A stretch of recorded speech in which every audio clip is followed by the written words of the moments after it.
Bonjour, je suis Marie-Josée Richer. Bienvenue dans l'émission L'Impact de l'exportation Balado. Vous avez certainement entendu parler d'Airbus et peut-être même pris un de leurs avions. L'entreprise est un leader mondial de l'aéronautique, de l'espace et des services connexes et c'est aussi l'une des marques les plus connues au monde. Mais ce qui distingue vraiment Airbus, c'est que pour les décideurs, l'important n'est pas seulement ce qu'ils fabriquent, mais aussi la manière dont ils le fabriquent. J'aimerais aujourd'hui commencer par souligner que nous diffusons cet épisode depuis chez moi, à Montréal, sur le territoire traditionnel non cédé des Kanien'kehá:ka, le peuple Mohawk. Nous tenons à prendre le temps d'honorer nos communautés autochtones où que nous soyons et nous rappeler notre dette commune envers les premiers peuples du Canada.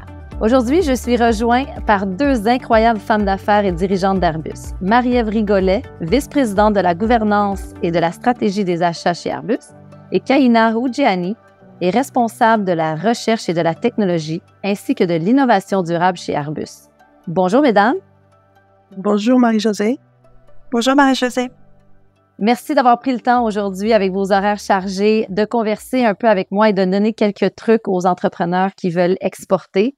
Airbus, on le sait, c'est un succès international qui a généré 50 milliards d'euros rien qu'en 2020 et qui emploie aujourd'hui 130 000 personnes dans le monde. Donc, vraiment une compagnie très impressionnante. Marie-Ève, en tant que vice-présidente de la gouvernance et de la stratégie des achats chez Airbus, peut-être un peu m'expliquer quel est ton rôle dans l'entreprise? Alors, mon rôle dans l'entreprise, et tu en parlais avant, chez Airbus, en fait, on a 3 différentes divisions. On fait des avions commerciaux, comme tu le disais, on fabrique des hélicoptères et on travaille également dans le domaine de la défense et du spatial. Donc, avions militaires, satellites, systèmes de communication de façon générale. Et pour ces 3 divisions, on fait des achats. Mon rôle, il consiste en fait à travailler et à supporter les équipes d'achat au travers de ces différentes divisions en leur donnant un certain nombre de directions et en les aidant d'ailleurs d'un point de vue outil à opérer de la façon la plus opérationnelle et la plus performante possible. Dans les activités qu'on fait, on travaille à développer des procédures et des outils pour les achats, mais on donne aussi des grandes directions, et notamment dans le domaine de la durabilité, où on va déployer un certain nombre d'activités avec nos fournisseurs, et on souhaite vraiment le déployer de manière dans tous les différents départements d'achat qu'on va avoir au sein d'Airbus. Peut-être pour t'expliquer un petit peu comment on est organisé d'un point de vue achat, on a des équipes en Europe, mais on a aussi des bureaux régionaux parce que les fournisseurs chez Airbus, c'est assez important. 80% en fait de tout ce qu'on livre vient de nos fournisseurs. Et donc après, on assemble un certain nombre d'équipements, de systèmes, de produits qui sont fabriqués chez nos fournisseurs. Et ces fournisseurs-là, ils sont localisés dans plus de 100 pays au travers du monde. On parle de plus de 12 000 fournisseurs directs chez Airbus, donc c'est un nombre vraiment important. Et chaque jour, on reçoit plus de 2 millions de pièces de nos fournisseurs. Et donc, derrière ça, on va avoir des bureaux, du coup, qui sont basés en Amérique du Nord, bien sûr au Canada, à Mirabel, les équipes d'achat, et aussi différents endroits en Asie, en Chine, en Inde, à Singapour, en Malaisie. Donc, on est vraiment une entreprise qui opère globalement. Et moi, je vais travailler avec ces différents bureaux pour donner des orientations sur la compliance, sur l'éthique, sur les outils, sur la durabilité.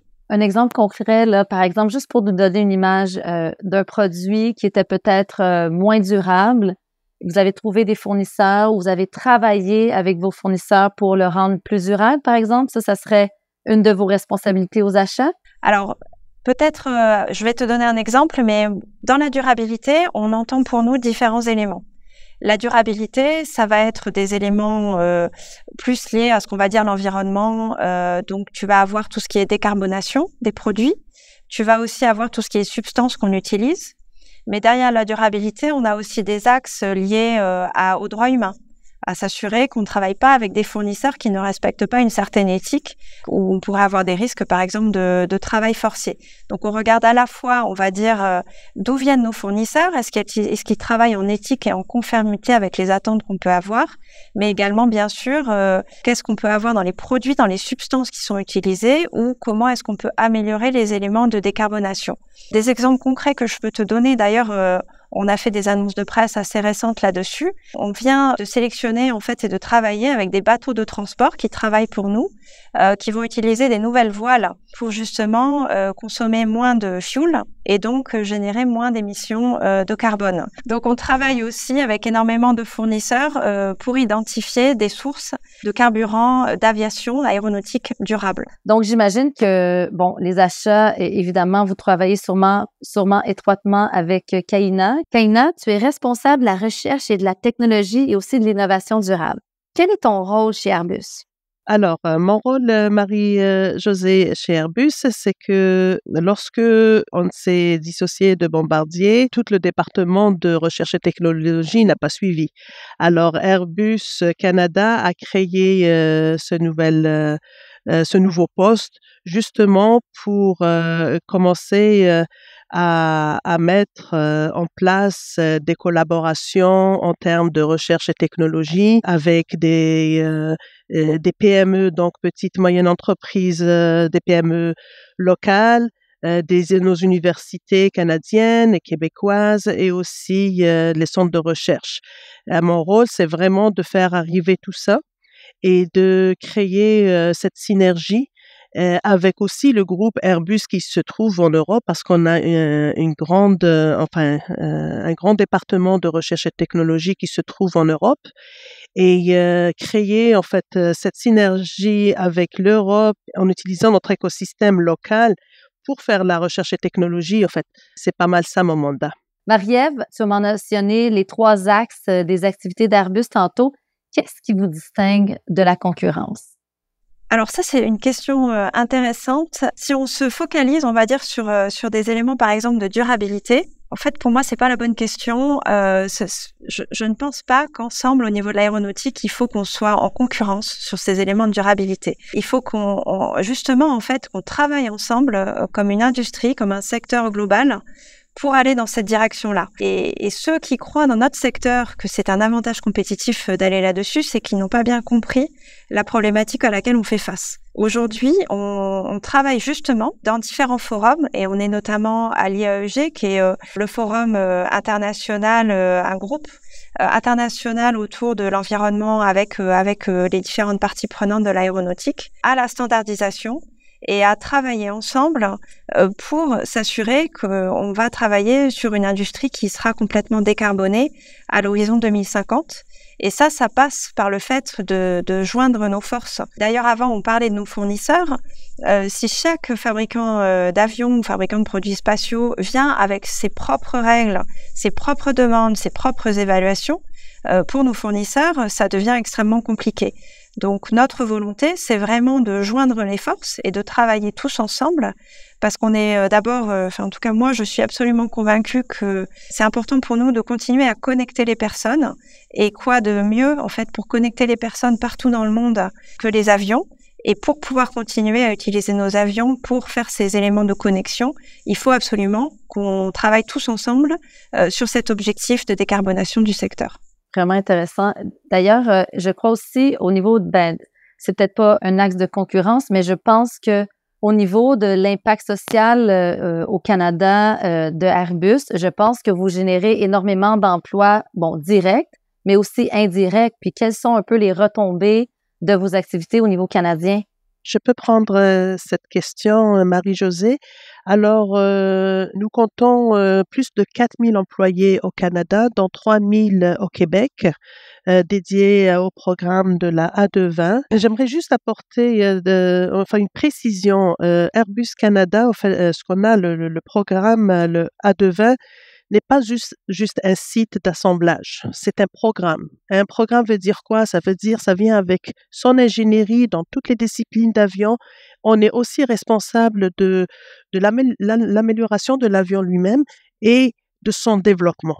Donc, ça fait de nous un programme et d'ailleurs le seul hors Europe qui sommes ici au Canada. Voilà. Aussi, j'aimerais aussi préciser qu'au Canada, nous avons 2 autres entités d'Airbus qui sont Airbus Hélicoptères et Airbus de Défense et Espace, Defense and Space en anglais, et toutes les 2 basées en Ontario.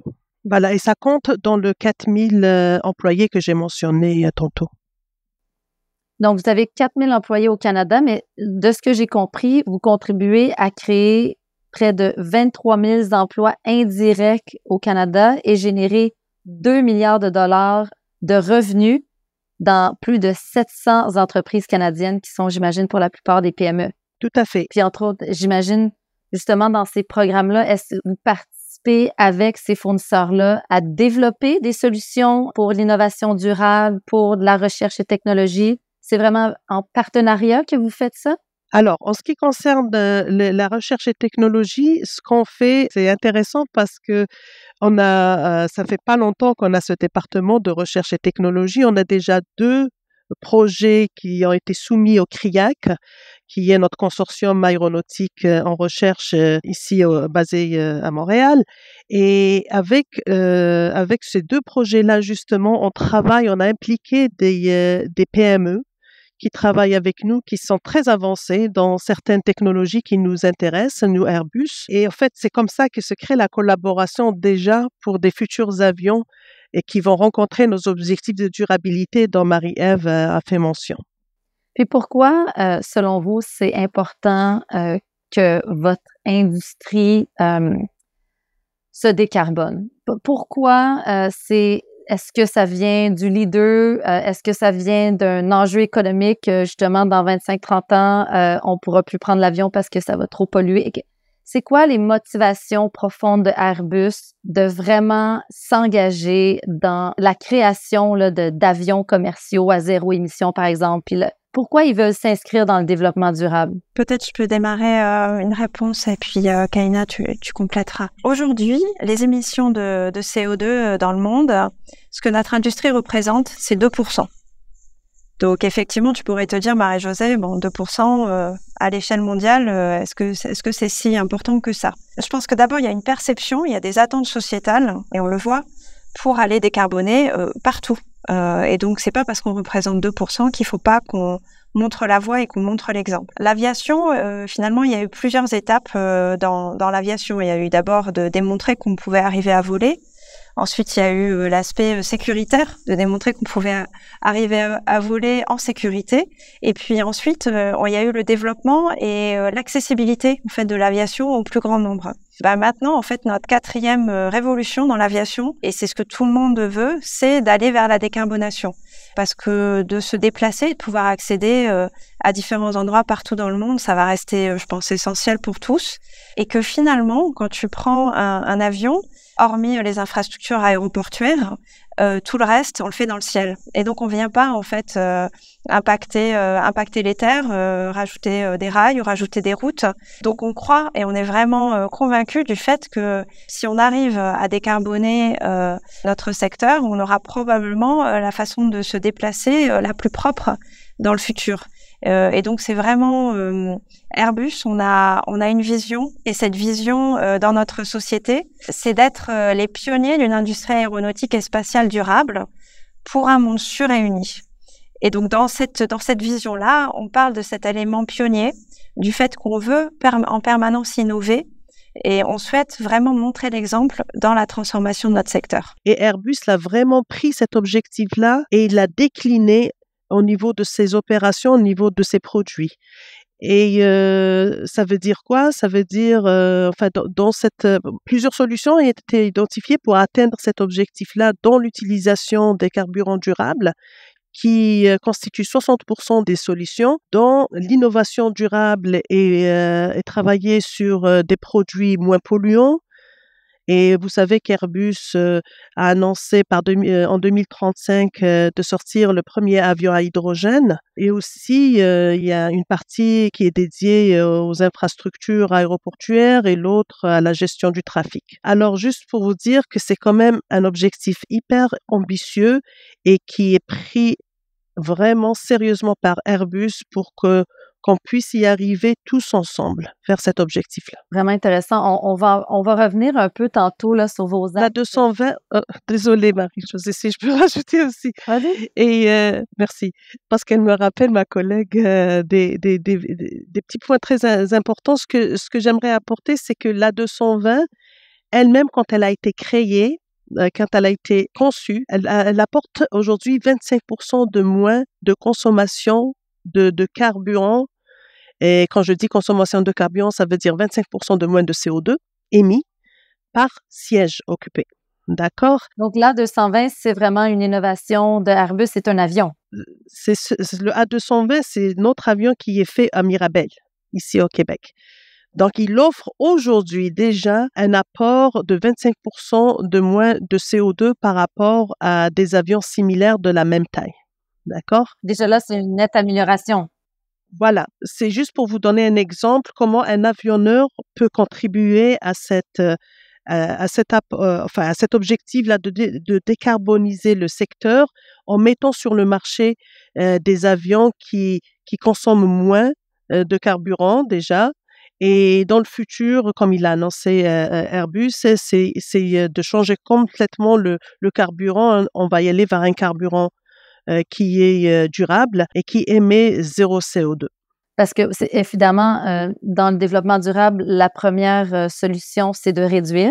Voilà. Puis après ça, c'est l'éco-conception, finalement, c'est d'innover, puis c'est vraiment là, dans vos plans. Parlons un peu d'exportation. Depuis sa première usine de fabrication d'hélicoptères en 1984 jusqu'à la production d'avions monocouloirs, donc un couloir de la famille A220 d'aujourd'hui, Airbus a considérablement accru sa présence dans le monde. Je pense que vous exportez de plus en plus.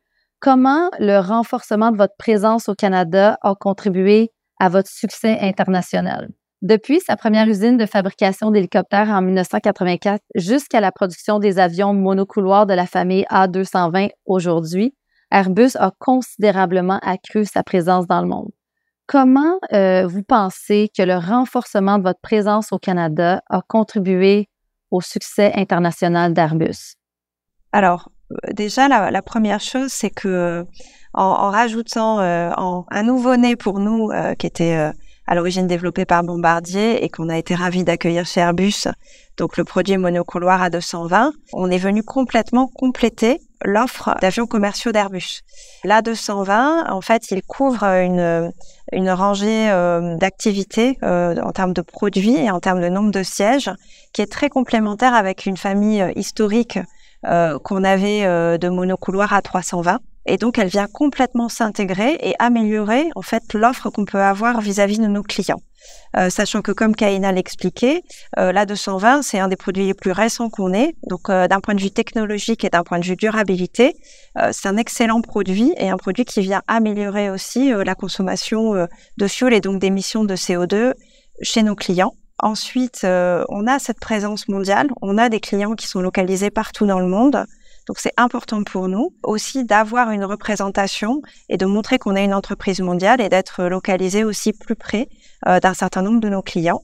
Et l'A220, c'est un produit qui connaît un succès fort avec Air Canada, avec des clients nord-américains de manière générale, mais bien sûr aussi en Europe. Et on est en train de le développer partout dans le monde. Donc, on considère que c'est vraiment un produit qui nous permet d'avoir des succès encore plus importants de manière générale. Justement, sur combien de marchés Airbus opère-t-il dans le monde? Puis quels sont vos grands marchés de croissance là, pour l'avenir? Marie-Josée, j'ai envie de te dire, on a des clients partout dans le monde. On a des découpages avec des grandes régions. Donc, on va avoir l'Amérique du Nord, l'Amérique du Sud, l'Europe, la partie Afrique et Moyen-Orient, et puis l'Asie-Pacifique, qu'on va d'ailleurs pouvoir découper en différentes régions parce qu'on a des fortes croissances, notamment sur la Chine et sur l'Inde. Beaucoup de gens à desservir là-bas. Voilà, donc on opère vraiment partout. Avec alors des croissances qui vont aujourd'hui être encore différentes, on a un secteur Amérique du Nord qui reste extrêmement actif et au niveau, on va dire, de la volumétrie, on projette tous les ans, on fait des prévisions avec des volumétries d'avions qu'on voit. On reste avec une Amérique du Nord extrêmement dynamique, une Europe qui reste dynamique et puis une Asie qui est en train de croître fortement dans les années à venir. Donc pour nous, avoir cette présence globale et internationale, c'est très important. Puis, justement, vos prévisions de marché mondial, est-ce qu'ils suggèrent que le trafic aérien va augmenter, va diminuer? Est-ce qu'il est de retour à son niveau avant la crise aujourd'hui? Alors, d'un point de vue trafic mondial, on est quasiment au niveau d'avant-crise. Alors, on différencie le marché domestique des vols internationaux. Sur ce qui est du marché domestique, dans la plupart des pays, on est revenu au niveau d'avant-crise. Dans certains pays, on est même au-delà des niveaux d'avant-crise. Pour ce qui est du marché international, ça va dépendre des régions. La Chine, notamment, a rouvert ses frontières uniquement cette année et reste un petit peu en deçà au niveau du marché international. Mais globalement, même sur les aspects marché international, on pense revenir complètement au niveau d'avant-crise en 2024. OK. Est-ce que vous avez identifié des lacunes dans le marché de l'industrie aéronautique? Ça ne dérange pas Marie-Josée si j'apporte un petit point concernant la A220? Non, allez-y, allez-y. En ce qui concerne la question de tout à l'heure, j'aimerais juste mentionner que depuis 2018, nous avons livré plus de 280 A220 et ça, c'est un mix entre la production de Mirabel et de Mobile aux États-Unis. 80% de la production à Mirabel seulement a été exportée hors du Canada. Et lorsqu'on aura atteint notre vitesse de croisière en production, on pense produire un peu plus que 100 avions par année, juste sur le site de Mirabel. Je compte pas ceux de Mobile.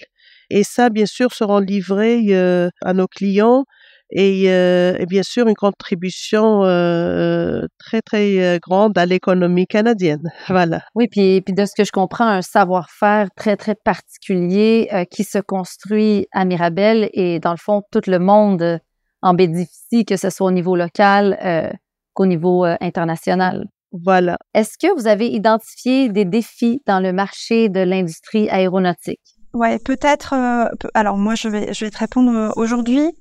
Pour moi, les deux défis principaux qu'on a, premier, c'est la décarbonation, et on en a déjà parlé.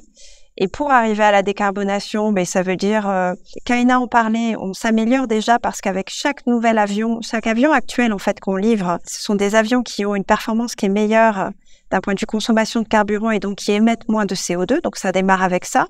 Mais on en parlait, on a dans notre roadmap un avion avec zéro émission qu'on prévoit à l'horizon 2035.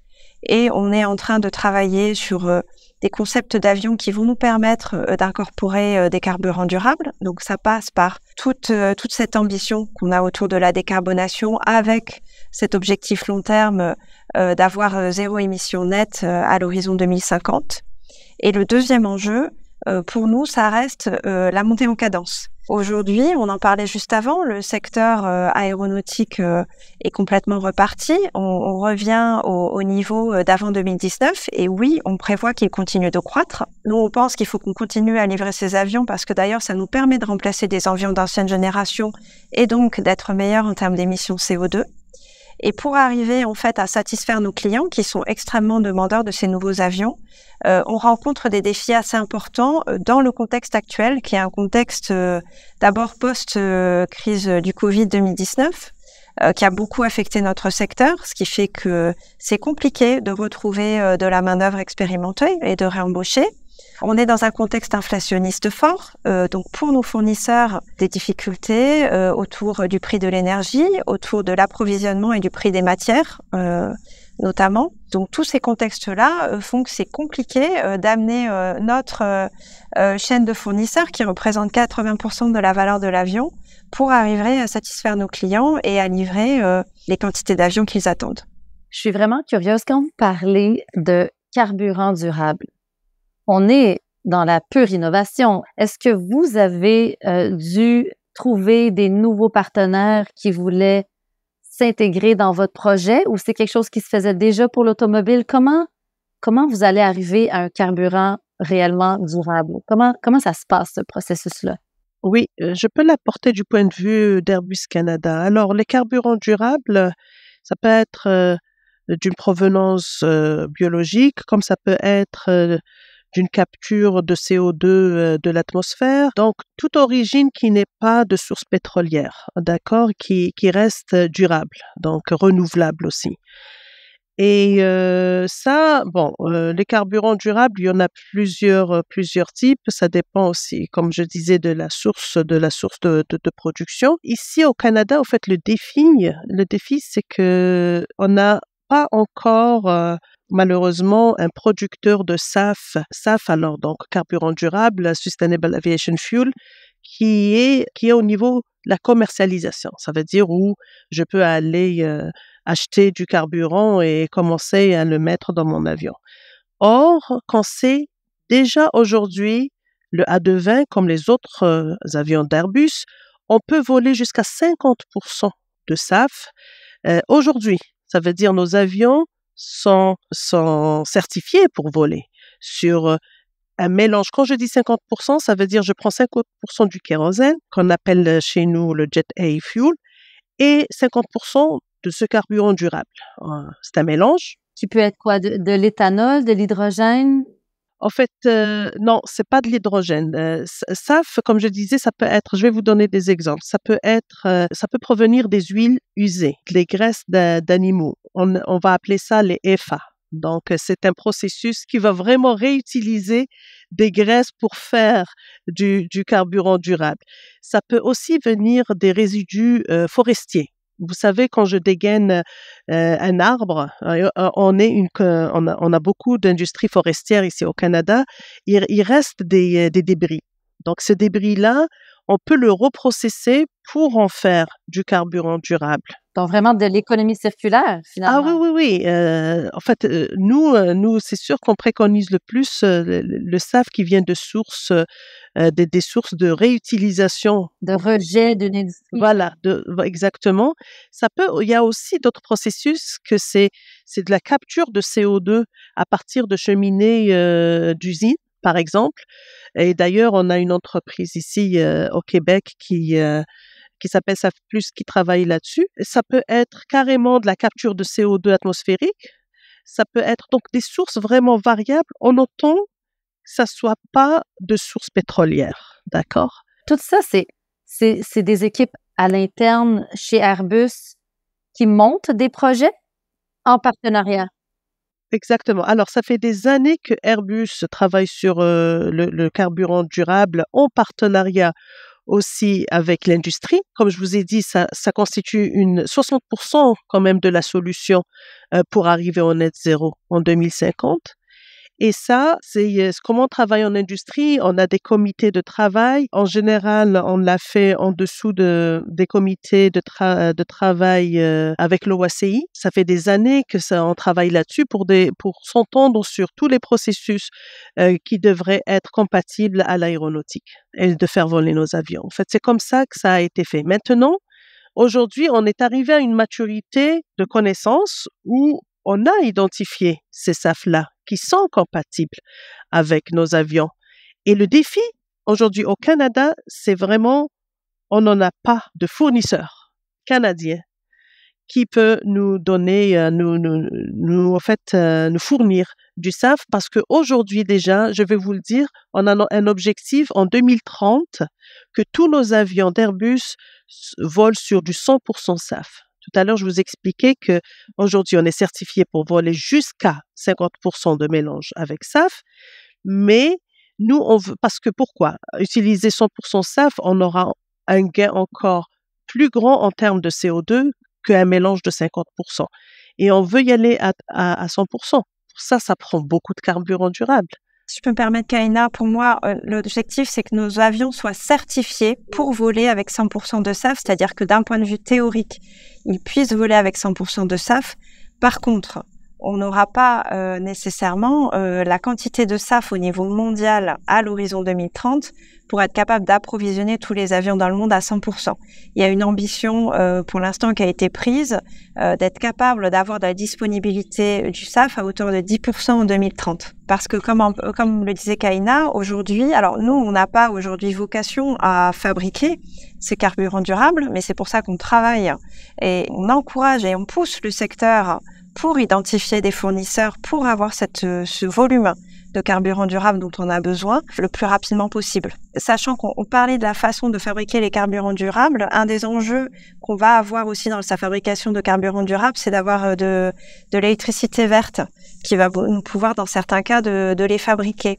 Kahina donnait différents exemples. L'exemple probablement au long terme aussi qu'on aura sur les carburants durables, c'est en fait une fabrication de carburant qui est basée sur de la captation du CO2 et donc du carbone dans l'air, qu'on va venir ensuite au travers d'une électrolyse. Et donc là, on a besoin d'utiliser de l'électricité verte avec mixée avec en fait de l'hydrogène. Et ça va nous permettre ensuite de régénérer en fait notre carburant sur la base de carbone et d'hydrogène qu'on va vouloir revenir synthétiser. Mais du coup, on va venir capter du CO2 de l'air et le réémettre après, ce qui nous permet de neutraliser, en fait, de ne pas augmenter les émissions de CO2 sur Terre. Mais ce type de technologies qui sont pas encore complètement matures, elles requièrent aussi d'avoir de l'énergie et de l'électricité verte. Et donc, on travaille en fait pour s'assurer qu'on va pouvoir avoir tout ce qui va être en place pour accompagner cette ambition de mise en place de carburants durables.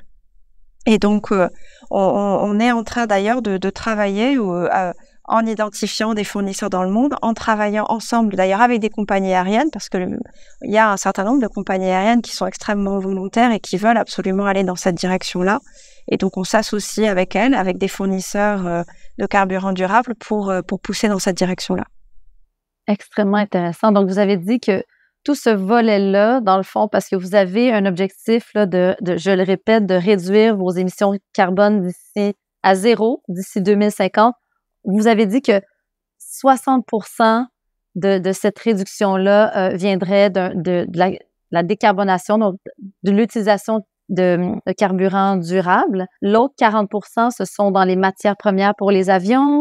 Il vient d'où l'autre 40%? Alors, l'autre 40%, c'est divisé entre les nouvelles technologies. Alors, ça peut être des moteurs moins énergivores, des moteurs plus révolutionnaires encore à hydrogène. Ça va être des avions qui polluent pas comme le 0i que Airbus a annoncé. Donc, tout l'apport technologique compte pour un certain pourcentage là-dedans. Il y a aussi un certain pourcentage relié à l'amélioration du trafic aérien. Il y a des nouvelles technologies au niveau du trafic aérien pour faire des routes, par exemple, plus directes et polluer moins. Donc, optimiser les routes des avions avec des nouvelles technologies aussi. Et l'autre, c'est tout ce qui concerne les infrastructures aéroportuaires. Il y a un dernier volet, j'ai pas mentionné, c'est un outil économique. Ça veut dire lorsque tous les fonds du tiroir auraient été grattés, qu'est-ce qu'on peut faire pour arriver à ce net zéro?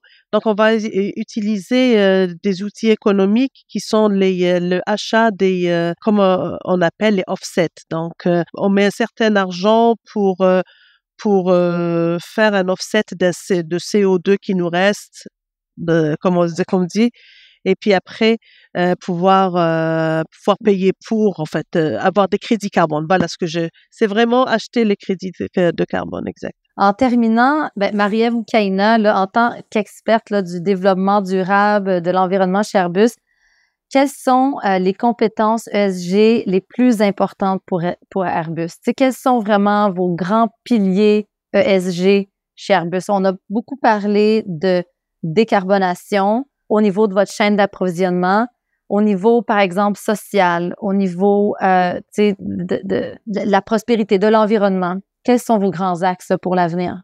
En fait, Airbus a identifié 3 axes. Protéger la planète, respecter les gens et permettre la prospérité. Donc, on va retrouver à peu près toutes nos ambitions sous ces 3 piliers-là. Donc, l'environnement, on en a parlé, on a des objectifs concrets là que Airbus a mis en place. Respecter les gens, donc ça peut aller avec nos employés, avec nos parties preneurs, nos fournisseurs, nos clients, toutes les parties prenantes. Donc, par exemple, des codes de conduite, des codes d'éthique pour les fournisseurs. Alors peut-être pour compléter, oui, tout à fait. En fait, avec nos fournisseurs, on a différentes règles qu'on met en place d'ailleurs pour les engager à nous accompagner dans cet objectif de durabilité. Et ça démarre avec un code de conduite. Donc nous avons un code de conduite qui est maintenant appliqué, sur lesquels on demande à nos fournisseurs de s'engager contractuellement systématiquement. Et dans ce code de conduite, tu as différents éléments. Tu as des éléments environnementaux, des éléments autour du droit humain, des éléments autour de la santé et de la sécurité.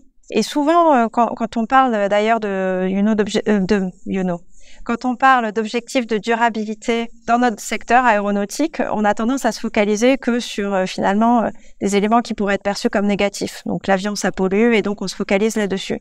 Mais nous, on croit qu'on peut vraiment avoir une empreinte sociétale et qu'aussi finalement dans ce qu'on est en train de déployer avec nos fournisseurs autour de ce code de conduite pour s'assurer qu'on travaille dans des bonnes conditions. On offre aussi finalement de l'emploi et donc on pense qu'on peut avoir ce rayonnement positif d'embarquer tous nos fournisseurs dans cette logique de respect de l'inclusivité, des droits humains, de l'éthique, de la conformité dans tout ce qu'on fait autour de nos activités.